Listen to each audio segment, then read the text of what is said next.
Hello guys, this is Downphoenix, and today we're going to talk about Onlive. Now, I've been planning this review for a little while. I've been planning for about 2 weeks now, and I was going to make it a big, elaborate review going real in-depth into the service, but really none of that matters. I don't want to bore you guys to death. The main question is, does Onlive work? And I'm going to go ahead and give you that answer right now. Yes, it does work. Of course, so that shouldn't really be that big of a surprise, because why would a company like this announce such a service and try to bring this type of service to the market if it doesn't work, if it was just a big scam? Just like the Phantom console back in 2004, I believe. They were planning on making a game console that was Linux based, that was going to be playing computer games that you downloaded through the system. And this was, way before Xbox Live or PSN or any of these, current download systems. I think even before Steam was first released. But anyways, basically Onlive, what it is a service that you run through the internet. You have to have a pretty good internet connection. The requirements require a 5 megabyte internet connection or faster, and you also at the time cannot use a Wi-Fi connection to connect to the Onlive service. In short, the service is a remote gaming platform, a service that is ran through a cloud, internet cloud, and basically the games are ran on a server, and the games are sent to you as a video feed, and then you're sending back input from your gamepad or your PC keyboard and mouse. Now, some of you might be wondering, with the video feed, that the graphic quality is not going to be that good. But as you're seeing right now, this is HD video, 720p quality, and it's very sharp with hardly any noticeable compression. This because they use a new compression algorithm that they have designed in order to ensure the highest possible quality of video without it taking a lot of bandwidth. And on top of that, this has to be rendered in real time, since you're playing a video game and you cannot have the latency to levels where you're not going to be able to enjoy the game experience, and to the levels where you're going to be able to notice that you're really playing a video feed streamed to you rather than playing locally on a game machine.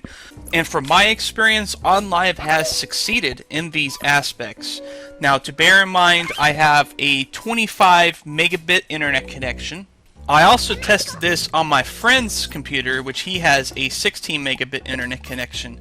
Now, on my computer meets the standard requirements that they recommend, which includes a dual-core processor and 1 gigabyte of RAM.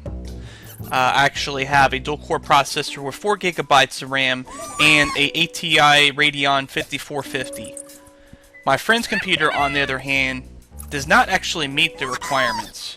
He had a 2.2 gigahertz single-core Athlon processor with 1 gigabyte of RAM, and he also had an integrated ATI Radeon chipset. It was like a 9200 or something like that. It was nothing special. It won't be able to run hardly anything that comes out nowadays. Needless to say, with how low-end my friend's computer was, I wasn't able to record any footage of gameplay that I did while using his machine, because it wouldn't be enough to handle fraps and do this at the same time. But I actually can say I actually had a really good game experience on his computer. Now, I played Just Cause 2 on his computer for probably about a half an hour on mouse and keyboard. And I'll have to say I'm not a big fan of the mouse and keyboard controls, but it played just as smoothly as it did on my computer, as a matter of fact. And so, the actual requirements that they list are not really going to be set in stone. I've heard people even playing Onlive using a netbook with like an Intel Atom processor. So, these are probably just the recommended requirements in order to ensure that you have a smooth video. But as long as you can display HD video on your machine, you'll probably be fine, because Onlive is really nothing more than a Flash plugin. And now that we got all the technical nonsense out of the way, I'm going to go ahead and show you the dashboard of the service, which is going to show you, some of the different features that Onlive presents. Up on the top left corner is the arena. The arena is a really cool feature that lets you watch other people's feeds. We'll get to that in a little bit. You also have, the standard things like your profile and your messages and all that, friends list that you can look at. There's the marketplace, that is where you would go to actually play the games, to purchase them, to rent them, or to try out a demo of the game. And also you got the My Games section, which will show you the games you've purchased or rented. And the last played will automatically jump to the last game that you have played. Everything is pretty self-explanatory.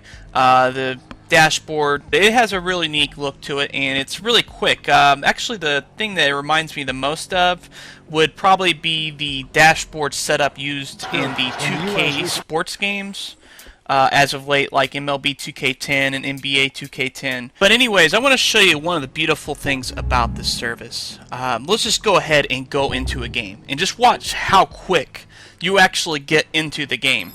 And not just that, of course, but they are running high-end hardware, so the load times are going to be very snappy, quicker than you'll expect on a game console like a 360 or a PS3. Now I want to hop back to the arena for a second so I can show you guys what this is all about.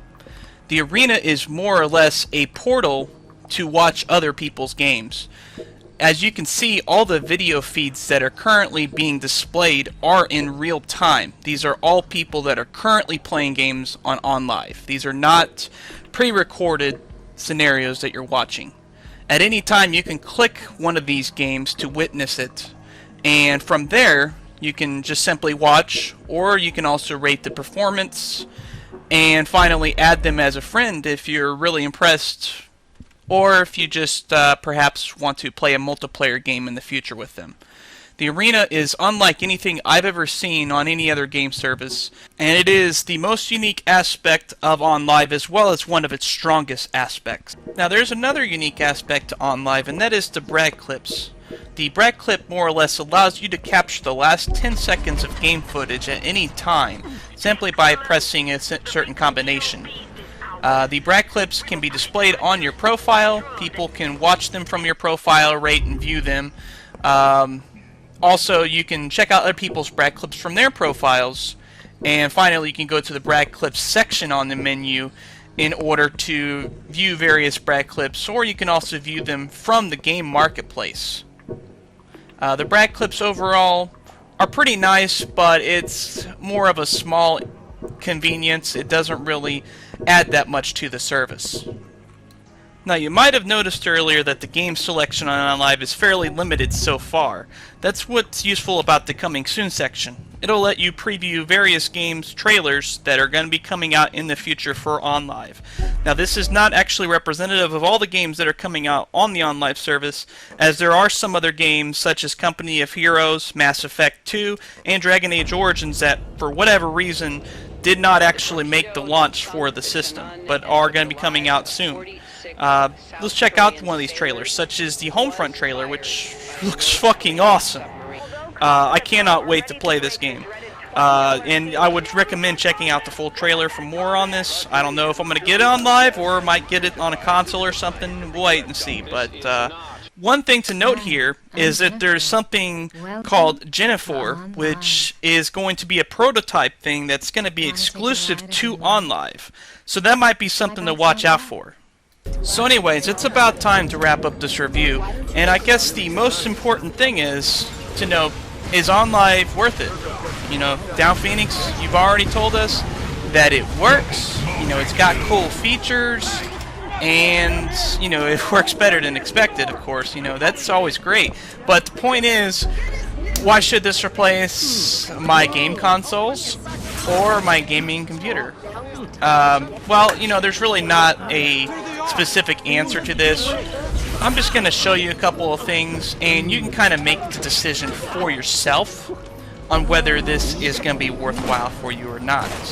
And if you believe that it's going to be, I would recommend checking out the Onlive service by going to www.onlive.com, then clicking on the Founding Members program to sign up for the opportunity to get 1 year of service for free.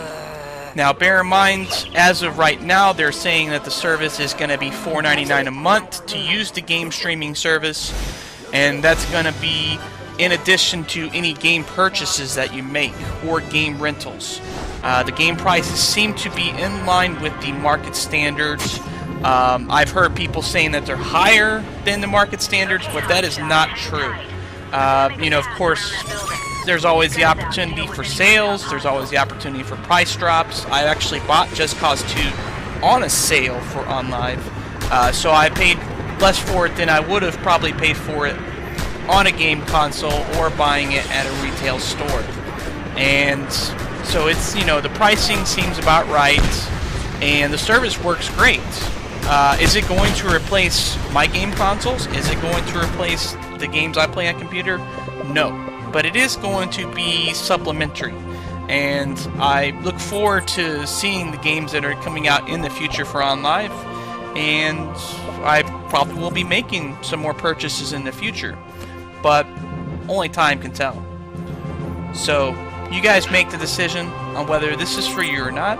I just hope that you consider the words that I have said through this review. Until next time, Downphoenix out.